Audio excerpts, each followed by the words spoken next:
Hello everyone, my name is Sri Abhiraj from grade 9A from Delhi School of Excellence, Banjara Hills. I wish you all a very happy World Environment Day.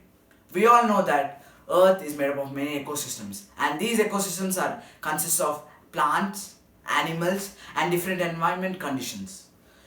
Wetlands, mangroves, rainforests and coral reefs are few examples of these ecosystems.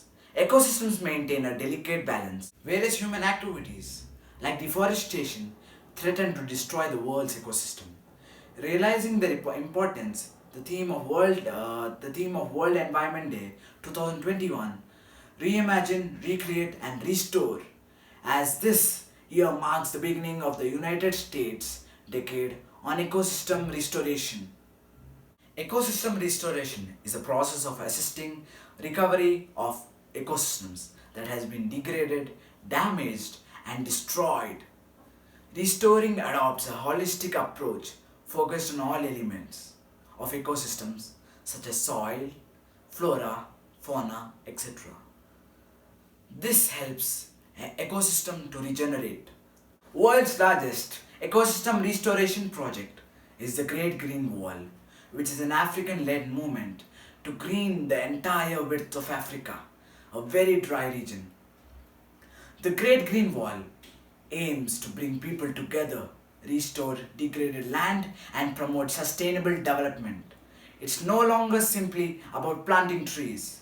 The focus has since shifted to a more integrated approach, including sustainable land use, livelihood, job creation and peace building. Ecological restoration in India. Ecological restoration in India is still developing discipline in India.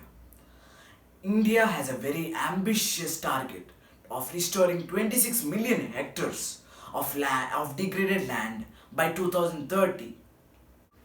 Some restoration projects in India. Ecological restoration of degraded rainforests in Annamalai Hills, Western Ghats. 2. Gujarat Institute of Desert Ecology. 3. Ecological restoration of polluted rivers and lakes.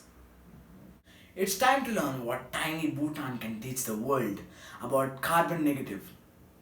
High up in the eastern Himalayas is the one of the greenest country in the world, while many other nations are struggling to reduce carbon emissions. The kingdom of Bhutan is already carbon negative. It takes more greenhouse gases from the atmosphere than it emits. Bhutan absorbs roughly 7 million tons of carbon dioxide annually and produces around 2 million tons of carbon dioxide. Bhutan also exports most renewable hydroelectric power that it generates from its rivers. This is a nation built on happiness. Let us learn from this dream country and march towards carbon efficiency. Thank you.